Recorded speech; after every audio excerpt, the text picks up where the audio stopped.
तो दो की किसी भी पावर की डिविजिबिलिटी चेक करनी हो, 20 से लेकर 29 तक कौन सा नंबर है जो 8 से भाग होता है? आप कहेंगे 8 या 24 भाग होता है सर। 5 की डिविजिबिलिटी कैसे चेक करते हैं? 5 की किसी पावर, सेम वही दो वाला। ये जो एक्सप्रेशन है इसे 25 से डिवाइड करें तो रिमाइंडर क्या होगा? मेरे दोस्तों आप सभी को नमस्कार। आज हम क्विक रिवीजन कर रहे हैं डिविजिबिलिटी का, विभाज्यता का। मेरे दोस्तों किसी भी नंबर की दो वैल्यूज होती हैं। एक होती है फेस वैल्यू जिसे हम जातीय मान कहते हैं, अंकीय मान, इससे कोई सवाल नहीं आता। इसका मतलब है जैसे 5, 6, 7, 8, मैं कहूँ यार 6 की फेस वैल्यू क्या है, तो सर जो लिखा हुआ है वही इसकी फेस वैल्यू। लेकिन मेरे प्यारे बच्चों प्लेस वैल्यू पे सवाल बनते हैं। जैसे मान लीजिए मैंने कोई नंबर लिखा 5678 और मैं कहूँ 6 की प्लेस वैल्यू क्या है, तो आप कहेंगे इकाई, ये दहाई, ये सैकड़ा। तो ये जो है ये इसकी प्लेस वैल्यू है। तो 6 इंटू 100, ये मेरे प्यारे बच्चों इसकी प्लेस वैल्यू है। हाँ जी, और प्लेस वैल्यू पे सवाल आते हैं। मेरे प्यारे बच्चों सवाल में पूछा है कि 6 का प्लेस वैल्यू निकाल के बताइए। तो सबसे पहले देखिए 6 कहां है, ये रहा। अगर मेरे प्यारे बच्चों डेसिमल से इधर है तो आप ये देखिए ई का 1 अंक, 2 अंक, 3 अंक, 4 अंक, तो इसकी प्लेस वैल्यू हो जाएगी 6 गुना में 4 जीरो, यानी 6/10,000। 6/10,000 मेरे प्यारे बच्चों इसकी प्लेस वैल्यू हो जाएगी। अगर मान लीजिए मैंने यहां पे पूछा होता 7 की प्लेस वैल्यू क्या है, तो 7 यूनिट डिजिट पे था तो 7 गुना 1। 1 की प्लेस वैल्यू पूछता तो 1 गुना 10, क्योंकि ढाई के अंक पे था। अगर मान लीजिए 3 की मैं प्लेस वैल्यू पूछता तो 3 इंटू कितने डिजिट के बाद है, 1, 2, 3, तो 1/3 जीरो। मेरे दोस्तों इस सवाल में कह रहा है कि the below expression is in the form of place value expansion, यानी इस नंबर को प्लेस वैल्यू की फॉर्म में एक्सपेंड किया हुआ है, ऐसा वो कह रहा है। तो कह रहा है फिर इस पार्ट की वैल्यू निकालिए। देखिए मेरे बच्चे सबसे पहले से प्लेस वैल्यू की फॉर्म में लिखते हैं। ये 7 जो है ना मेरे दोस्तों, ये लिखा जाएगा 7 इंटू 1/000, क्योंकि डेसिमल की 3 डिजिट बात है। 6 को क्या लिखोगे, ये आएगा मेरे बच्चे 6 इंटू में 1/100। 3 को क्या लिखेंगे मेरे प्यारे बच्चों, 3 इंटू 1/10। इस 8 को क्या लिखेंगे मेरे प्यारे बच्चों, अब ये डेसिमल से इधर आ गया तो 8 इंटू 1 लिखेंगे। इस 2 को क्या लिखेंगे मेरे प्यारे बच्चों, 2 इंटू 10 लिखेंगे। अब मेरे दोस्तों इसे कंपेयर करो, 2 ये लिखा हुआ है, ये रहा। फिर हम 8 भी कंपेयर करेंगे, फिर मेरे बच्चे 3C कंपेयर करेंगे, फिर हम 6D कंपेयर करेंगे, एंड देन मेरे प्यारे बच्चों हम 7E कंपेयर करेंगे।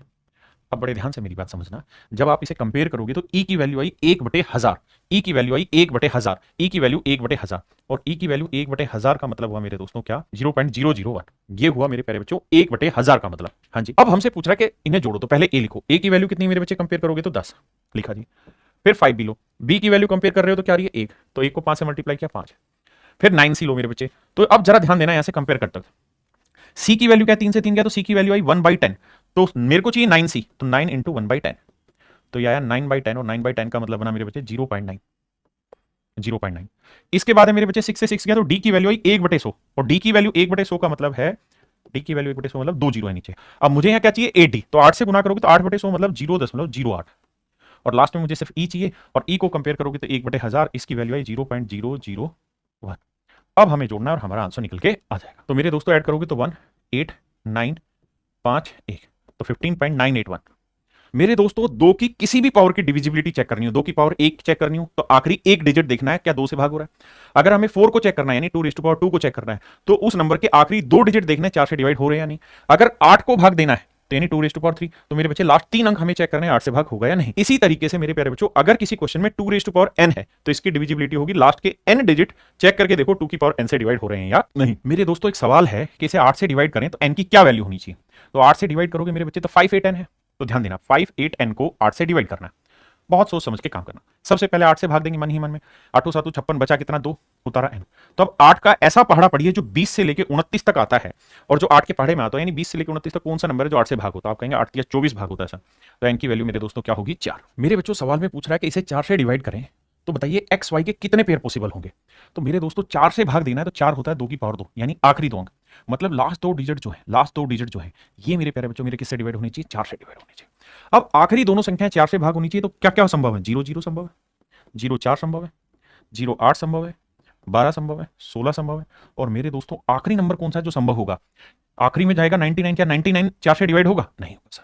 99 से छोटा नंबर कौन सा जो 4 से डिवाइड हो, सर 100 होता है या फिर 96, तो लास्ट नंबर होगा मेरे बच्चे 9 से डिवाइड ना 4 से डिवाइड होने वाला 96, यानी एक्स वाई की वैल्यू 0 0 0 4 0 8 1 2 1 6 2 0 ऐसे चलते चलते 96 तक रख सकते हैं। अब कह रहे हैं कितनी वैल्यू चाहिए, कितनी वैल्यूज पॉसिबल है, तो नंबर ऑफ टर्म काउंट करने का तरीका last term minus first term upon common difference +1, तो 96 को 4 से भाग देंगे मेरे बच्चे क्या है 24, 24 में एक जोड़ा 25, तो यानी 25 नंबर ऐसे संभव है। मेरे दोस्तों अब हम चर्चा कर रहे हैं 5 की डिविजिबिलिटी कैसे चेक करते हैं, 5 की किसी पावर, सेम वही दो वाला।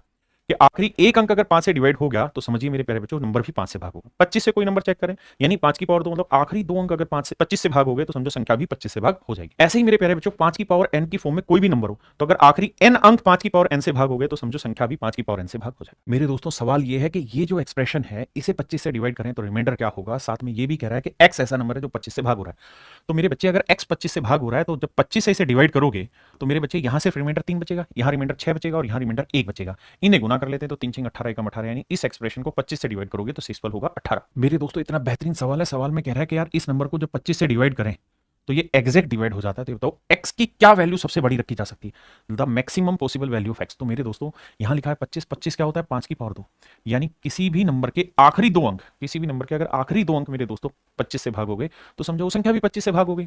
और यहां ध्यान से देखें तो 25 25 से डिवाइड हो ही जा रहा है, तो मतलब x की वैल्यू आप जो मर्जी रखो, सवाल में फर्क ही नहीं पड़ता। उसने पूछा सबसे बड़ी, तो भैया सबसे बड़े डिजिट कहां से शुरू होते हैं, 0 1 2 से लेकर 9 तक, तो सबसे बड़ा डिजिट क्या पॉसिबल है, 9, बस आंसर आ गया।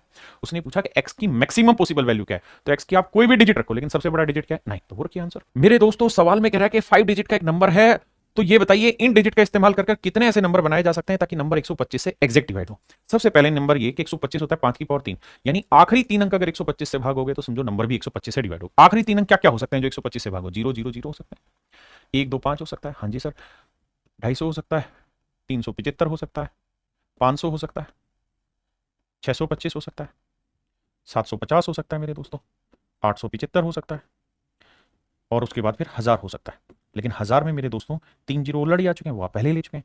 तो ये वो सारे ऑप्शन हैं जिसके थ्रू हम कह सकते हैं अगर आखिरी तीन अंक ये बन जाएं तो संख्या 125 से भाग हो जाएगी। लेकिन कहानी क्या है कि हमें अंक इस्तेमाल करने हैं 2 3 8 7 5, तो जहां जहां जीरो है वो इस्तेमाल नहीं होगा क्योंकि जीरो हमारे पास दे ही नहीं रखा, ऑप्शन में ही नहीं है, ये ऑप्शन में ही नहीं, पहली चीज। अब मुझे दिख रहा है कि 6 भी किसी ऑप्शन में नहीं, क्योंकि मुझे तो इन्हीं में से डिजिट उठा के बनाना, तो 6 भी नहीं है तो ये कैंसिल हो गया। 3 है, 7 है, 5 है, 1 है। अब यहां देखिए ध्यान से, 1 है कहीं पे नहीं सर, तो ये भी कैंसिल हो गया। 3 7 5 है, 8 7 5। तो मेरे प्यारे बच्चों मेरे पास एक तो तरीका ये बचा और एक तरीका ये बचा, ठीक है। अब अगर मेरे दोस्तों 3 डिजिट में यहां भर दूंगा, 3 डिजिट मैंने भर दिए, 1 2 3, तो अभी मेरे पास कितने डिजिट बचे हुए हैं, 2 डिजिट बचे हुए हैं। तो मेरे भाई 375 आखिरी तीन अंक लेने हैं, तो शुरुआत के दो अंक मैं कुछ भी ले सकता हूं क्योंकि मेरे पास 3 7 5 ले चुका हूं, तो 2 8 ले चुका हूं। एक बार मैं 2 8 ले लूंगा, अगली बार 8 तो ले लूंगा भाई। एक बार ले लूंगा 28,375, एक बार ले लूंगा 82,375। दोनों ही संख्याएं मेरे प्यारे बच्चों मेरी क्या होंगी, 125 से भाग। तो मेरे भाई दो ऑप्शन यहां बनेंगे और ऐसे ही दो ऑप्शन यहां बनेंगे, तो टोटल कुल मिला के 4 पॉसिबल वैल्यूज पॉसिबल है यहां पे, है ना, 4 तरीके संभव है। मेरे दोस्तों 3 और 9 की विभाज्यता का सिंपल नियम है, अगर किसी नंबर के सभी अंकों का योग 3 से भाग हो गया तो संख्या 3 से भाग होगी। अगर सभी डिजिट्स का सम 9 से डिवाइड हो गया तो नंबर भी 9 से डिवाइड होगा। सवाल में पूछा है कि 9 से ये नंबर डिवाइड होना चाहिए, y जो है वो एक ओड नंबर है, तो x की संभावित मान ज्ञात करने क्या हो सकता है, x की क्या क्या वैल्यू पॉसिबल हो सकती है, नहीं, find the sum of all possible value of x। तो x की जितनी भी वैल्यूज पॉसिबल होंगी उनका सम बताना। तो सबसे पहले तो मेरे बच्चे देखो 9 से कौन कौन सा डिवाइड हो रहा है, 7 और 2 9 हो गया, 5 और 4 9 हो गया, बिल्कुल ठीक है। 8 और 6 को ऐड करेंगे तो 8 और 6 14 हो गया, 14 का सम 4 और 1 5 हो गया। तो मेरे प्यारे बच्चों संभव बना 5 जमा x जमा y। और सवाल में कंडीशन है क्या कि भैया y जो है वो एक ओड नंबर है, y एक ओड डिजिट है। तो ओड डिजिट क्या क्या हो सकते हैं सर, ओड डिजिट हो सकता है सर 1 हो सकता है, 3 हो सकता है, 5 हो सकता है, 7 हो सकता है, 9 हो सकता है। तो y की वैल्यू तो इतनी ही पॉसिबल है। अब मेरे दोस्तों मुझे जोड़ 9 से भाग दिलाना, तो देखो 5 और 1 6, 6 में मैं क्या रखूं कि 9 बन जाए, 3 रखने पे बन जाएगा सर, हाँ जी। अब 5 और 3 8, 1 रखने पे बन जाएगा मेरे भाई, हाँ है ना। 5 और 5 10, 8 रखने पे बन जाएगा, 9 से भाग हो जाएगा। 5 और 7 12, 6 रखने पे बन जाएगा। 5 9 तो हो ही गया सेट, 5 बचा तो 5 में 4 जोड़ने पे भी मेरे प्यारे बच्चों ये 9 से भाग हो जाएगा। अब ये डिजिट अगर आप रख के चलेंगे तो सम हमेशा ही 9 से डिवाइड होगा। अब जरा देख लो कि x की कितनी पॉसिबल वैल्यू है, तो 3 और 1 4 और 8 12, 12 और 6 12 और 10 22। अब मुझे मेरे बच्चे x के जितने पॉसिबल वे है वो सारे सर्च आउट करने हैं। तो मुझे ये पता है कि नंबर 9 से डिवाइड करना है, तो देखो 5 में 1 जोड़ा 6, 5 में 1 जोड़ा मेरे प्यारे बच्चों 6, तो 6 में क्या जोड़ूं कि मेरा जो आंसर है वो 9 से डिवाइड हो जाए। 5 और 1 6, 6 में 3 जोड़ लो सर, बात बन जाएगी। 5 और 3 8, 8 में क्या जोड़ें 1, 5 5 10, क्या जोड़ दें 8 जोड़ते हैं 18 बन जाएगा 9 से भाग। 5 और 7 12, 12 में क्या जोड़ दें 6, 5 9 तो हट गया, तो 5 में क्या जोड़े कि 9 से भाग हो जाए 4। ये इसके पॉसिबल आउटकम है। अब कह रहा है जिनका जोड़ बताओ, तो 6 और 4 10, 8 और 1 9 और 3 12, 10 और 12 क्या है 22। यानी x की जो जो पॉसिबल वैल्यू है वो कितनी है मेरे दोस्तों, 22 वैल्यू पॉसिबल है। मेरे दोस्तों सवाल ये है कि ये जो एक्सप्रेशन लिखा हुआ है 9 से एग्जैक्ट डिवाइड होता है, तो बताइए x की वैल्यू क्या होगी। देखिए यार डिविजिबिलिटी से भी कर सकते हैं, दूसरा ये कि रिमाइंडर सीधा सीधा लगाइए मेरे दोस्तों। मेरे बच्चे अगर 100 को 9 से डिवाइड करें तो 99 एग्जैक्ट डिवाइड होगा, बचा +1 और +1 की जो मर्जी पावर हो, आंसर +1 आया। यहाँ -1 ही रह जाएगा क्योंकि 1 को 9 से डिवाइड करेंगे 1 ही रह जाएगा, बीच में साइन माइनस का प्लस। इसे फिर 9 से डिवाइड करेंगे आंसर आ जाएगा +1। अब मेरे प्यारे बच्चों ये है x, यानी अब x ऐसा नंबर होना चाहिए कि इसे 9 से भाग दें तो जो भी रिमाइंडर आए, तो देखिए ये तो कट गया। अब मुझे इसको कैंसिल करना है क्योंकि एग्जैक्ट डिवाइड करना है, तो या तो मेरे दोस्तों x की वैल्यू -1 हो, या फिर क्या किया जाए कि x की वैल्यू क्या हो 8, तो 8 और 1 9, 9 को 9 से भाग देंगे तो भी मेरे दोस्तों आपका उत्तर 0 आएगा। तो उसने पूछा x की क्या वैल्यू ले, तो या तो -1 रखो, लेकिन -1 किसी ऑप्शन में है नहीं, 8 ऑप्शन में है, तो मेरे बच्चे आंसर मेरा होगा 8। 11 की डिविजिबिलिटी ध्यान से समझिए मेरे दोस्तों, जब भी 11 की डिविजिबिलिटी निकाले तो एक बेसिक नियम है कि अल्टरनेट डिजिट को जोड़ लीजिए, अल्टरनेट डिजिट को जोड़ लीजिए। मान लीजिए इस वाले जोड़ की वैल्यू आई s, अब दूसरा अल्टरनेट जो रहेगा इन्हें जोड़ लीजिए, इसकी वैल्यू आई m। तो मेरे प्यारे बच्चे इन दोनों जो जोड़ आया, इसका जोड़ ऐसा है, इसका जोड़ m आया, तो s और m का डिफरेंस निकालिए। या तो ये डिफरेंस मेरे प्यारे बच्चों 0 आएगा, या 11 आएगा, या 22 आएगा, या 33 आएगा, या इसका कोई मल्टीपल आएगा। यानी मेरे प्यारे बच्चों इन अल्टरनेट पेयर का डिफरेंस जब आप लोगे तो 0 11 22 33 यानी 0 हो गया, यानी ऐसा डिफरेंस हो जो 11 से डिवाइड हो, तो समझिए नंबर 11 से भाग होगा। देखिए मेरे बच्चे सवाल में पूछ रहा है कि k और m की मैक्सिमम वैल्यू क्या होगी ताकि ये नंबर 11 से डिवाइड हो जाए। हमारा काम है अल्टरनेट डिजिट लेना, तो 5 में k जोड़ा, फिर 1 जोड़ा, फिर 8 जोड़ा। अब मेरे दोस्तों देखोगे तो 5 और 1 6, 6 और 8 14, तो ये जोड़ा है 14 प्लस k। अब बाकी अल्टरनेट लेंगे तो 4 और 3 7, 7 में m जोड़ा और 2 जोड़ा, तो 7 और 2 9, तो यह आया 9 प्लस m। अब मेरे दोस्तों हमें पता है कि इनके बीच का जो डिफरेंस है या तो वो 0 आए, या फिर 11 आए, या ऐसा नंबर जो 11 से डिवाइड हो। तो मैं पहले 0 ही लेके चेक करूंगा, तो ये आ जाएगा k माइनस m, और 14 में से हो गया मेरे बच्चों क्या बचा 5 इक्वल टू 0। यहां से मेरे बच्चे 5 ही रखेंगे, m उधर जाएगा प्लस का और k उधर जाएगा माइनस का। अब मेरे बच्चे मैं इसी चीज को समझाता हूं, ध्यान देना। अब मुझे ऐसे दो डिजिट लेने जिनके बीच का डिफरेंस 5 है, तो क्या क्या हो सकते हैं, या तो 9 और 4 ले सकता हूं, या मेरे प्यारे बच्चों 8 और 3 ले सकता हूं, 2 ले सकते हैं क्योंकि मुझे डिफरेंस 5 लाना है, या फिर मेरे प्यारे बच्चों 6 और 1 ले सकते हैं, या फिर 5 और 0 ले सकते हैं। इन केसेस में मुझे डिफरेंस 5 आ जाएगा। लेकिन मुझे मेरे बच्चों चाहिए क्या, मुझे चाहिए k और m की मैक्सिमम वैल्यू। तो अगर k और m की मैक्सिमम वैल्यू चाहिए तो हमारे ये दोनों डाटा सेट कर रहे हैं, तो हमें देखना जोड़ किसका मैक्सिमम आ रहा है, 9 4 13 आ रहा है, ये 11 आ रहा है, तो सबसे बड़ा जोड़ इसी का आ रहा है 9 4 13 का। तो इसका मतलब मेरा जो आंसर होगा वो 13 होगा। और चूंकि मुझे ये पता है कि 13 से बड़ा कोई ऑप्शन दे भी नहीं रखा, इसलिए 13 है। अगर आप कहीं और ऑप्शन दे रखा होता तो मैं 1% ये चेक करता कि जरूरी नहीं ना कि ये 0 हो सकता है 11 सेट हो रहा हो। भाई 0 पे 0 तो हो गई, लेकिन 11 भी तो आए तब भी तो आंसर आएगा। तो उस केस में फिर हम क्या करते, 5 इधर लाते, तो 11 में से 5 गया 6, है ना। फिर हम करते कि इन दोनों डिजिट का डिफरेंस 6 होना चाहिए, लेकिन मेरा पहले ही तरीके से आ गया और 13 ही सबसे बड़ी वैल्यू थी ऑप्शन से, तो मेरा आंसर। मेरे प्यारे बच्चों अब मुझे बताना है कि यार यहाँ x plus y plus z की कौन सी वैल्यू इनमें से नहीं हो सकती, जबकि ये जो नंबर है ये 11 से एग्जैक्ट डिवाइड है। तो ये नंबर अगर 11 से एग्जैक्ट डिवाइड है तो मेरे बच्चे अल्टरनेट पेयर लेते हैं, तो 7 में 8 जोड़ा 15, 15 में 6 जोड़ा 21, 21 में 8 जोड़ा 29, 29 में 9 जोड़ा 38। तो इस पेयर का जोड़ा है 38। दूसरे पेयर का जोड़ लेते हैं, 0 में x जोड़ा x, x में y, y में z। तो मेरे पेयर दूसरे पेयर का जोड़ा है x plus y plus z. तो इनके बीच का जो डिफरेंस होगा ना वो ऐसा होना चाहिए जो 11 से भाग हो जाए। अब कह रहा है कि x plus y plus z का मान इनमें से कौन सा नहीं हो सकता, तो देखते हैं सर 27 हो सकता है, हाँ सर 38 में से 27 गया 11 ये हो सकता है। 16 हो सकता है, हाँ सर 38 में से 16 घटाएंगे 22 ये भी एग्जैक्ट डिवाइड करेगा। 15 हो सकता है सर, 15 अगर हम x plus y plus z का मान 15 लेके चलेंगे तो 8 में 5 गया 3, 3 में गया 2, 23, 23 11 से भाग नहीं होता, यानी ये नहीं होगा। तो सही आंसर ये होगा, बाकी नहीं। तो उसने पूछा ये था कौन सा नहीं हो सकता। अगर हम 5 ले लेंगे तो 38 में 5 गया 33, वो भी 11 से डिवाइड हो जाता। और उसने हमसे पूछा कौन सा मान नहीं हो सकता x plus y plus z का, तो 15 नहीं। मेरे प्यारे बच्चों ऐसे सवाल लगातार पेपर में पूछे जाते हैं जो प्लेस वैल्यू पे डिपेंड होते हैं। यहाँ कह रहा है ABC, तो इसको प्लेस वैल्यू की फॉर्म में लिखेंगे। अब मेरे प्यारे बच्चों अब मेरे दोस्तों हमें ये देखना है कि 100A के आसपास कौन सा नंबर है जो 7 से एग्जैक्ट डिवाइड हो जाए। तो आप कहेंगे 98 एग्जैक्ट डिवाइड होता है। बचा कितना मेरे बच्चे 2A। अब मेरे भाई ये बताओ कि 10B के आसपास कौन सा नंबर है जो 7 से डिवाइड हो जाए, तो 7B। बचा कितना सर 3B। और बचा मेरे प्यारे बच्चों C। इसे हमें 9 से डिवाइड करना है, सॉरी 7 से डिवाइड करना है। अब मेरे बच्चों कहानी ये है कि ये वाले एक्सप्रेशन तो 7 से एग्जैक्ट डिवाइड हो ही जाएगा। मेन क्या बचाइए, तो अगर 2A plus 3B plus C 7 से डिवाइड हो गया तो समझो हमारा आंसर भी 7 से डिवाइड हो जाएगा। 2A plus 3B plus C, अगर ये 7 से डिवाइड हो गया तो वैल्यू भी 7 से डिवाइड होगी। मेरे दोस्तों ये बेहतरीन कॉन्सेप्ट है, ध्यान देना। जब भी किसी एक अंक की संख्या को रिपीट करके लिखा जा रहा है तो ये नंबर हमेशा 11 से डिवाइड होगा। जब भी किसी 2 अंकों की संख्या को रिपीट करके लिखा जा रहा है तो 101 से भाग होगा। मेरे प्यारे बच्चों अगर 3 अंकों की संख्या को रिपीट करके लिखा जा रहा है, 6 अंकों की बनाया जा रहा है, तो ये हमेशा ही 1001 से भाग होगा। और अगर कोई नंबर 1001 से भाग हो रहा है तो 7 से भी भाग होगा, 11 से भी भाग होगा, 13 से भी भाग होगा। इन बातों को ध्यान रखना। ऐसे ही मेरे बच्चों अगर कोई 4 अंकों की संख्या को रिपीट करके 8 अंकों की बनाया जाए तो ये 10,001 से भाग होगा। लेकिन अगर किसी 2 अंकों की संख्या को रिपीट करके 6 बार लिखा जाए, यानी 3 बार रिपीट किया जाए XY XY XY, तो मेरे प्यारे बच्चों ये नंबर हमेशा ही 10,101 से 10,101 से भाग होगा। आप और कुछ नहीं, ये 3 डाटा याद रखिए, इन्हीं से आपको पेपर में सवाल मिलेगा, खासकर इन 2 से। अगला कॉन्सेप्ट ये है मेरे प्यारे बच्चों कि अगर कोई डिजिट लगातार 6 बार रिपीट हो जाए, अगर कोई डिजिट लगातार 6 बार रिपीट हो जाए तो ये हमेशा ही 3 से 7 से 11 से 13 से 37 से और 1001 से भाग होगा। अगर कोई डिजिट लगातार 6 बार रिपीट हो जाता है और फिर कोई नंबर बनता है तो ऐसा नंबर हमेशा 3 7 11 13 37 1001 से डिवाइड होगा। इनको आपस में मल्टीप्लाई करेंगे तो उन सबसे भी डिवाइड होगा। मेरे दोस्तों ऐसे सवाल बेहतरीन क्वेश्चन मिलेंगे आपको। सवाल में कह रहा है कि ये जो नंबर है ये 88 से डिवाइड है। तो मेरे दोस्तों सबसे पहले तो आप ये देखिए कि 88 से कोई नंबर डिवाइड होगा तो 8 से भी भाग होगा, 11 से भी भाग होगा। सवाल में हमसे पूछा y के संभावित सबसे छोटे मान, for the smallest possible value of y। मेरे दोस्तों 8 की विभाज्यता का नियम होता है आखिरी 3 अंक, तो यानी 5y2 ऐसा नंबर चाहिए जो मेरे प्यारे बच्चों 8 से भागो। 8 से भाग देने के लिए हमें पता है आखिरी 3 अंक होते हैं, तो भाई पहाड़ा पड़ते हैं या जीरो ले लेते हैं थोड़ी देर के लिए। तो 8 छिंग 48, 2 बचा 22, क्या 8 से भाग होता है? नहीं सर, 32 भाग हो जाता है। तो यहाँ पे क्या हो, एक, अगर एक ले लें तो 8 छिंग 48, 3 बचा 8 चौक 32, यानी 32 डिवाइड हो जाएगा। मतलब मेरे प्यारे बच्चों y की जो सबसे छोटी पॉसिबल वैल्यू है वो 1 है। ठीक है जी। अब कह रहे हैं जी 11 से भी डिवाइड होना चाहिए, तो 11 के लिए अल्टरनेट डिजिट को देखते हैं, तो y की जगह 1 रख लेते हैं मेरे दोस्तों। अब आइए मेरे दोस्तों, 3 जमा x, 3 और 1 4, 4 और 5 9, 9 और 2 11, 11 जमा x, तो ये अल्टरनेट हो गया। इधर वाला देखें, 2 और 4 6, 6 और 1 7, 7 और 1 8, 8 ये हो गया मेरे बच्चे। तो दोनों का जो डिफरेंस है या तो 0 आए या 11 आए या 22 आए या कुछ ऐसा है। अब मेरे दोस्तों ध्यान देना, 11 में से 8 गया 3, तो x प्लस 3 कितना आया?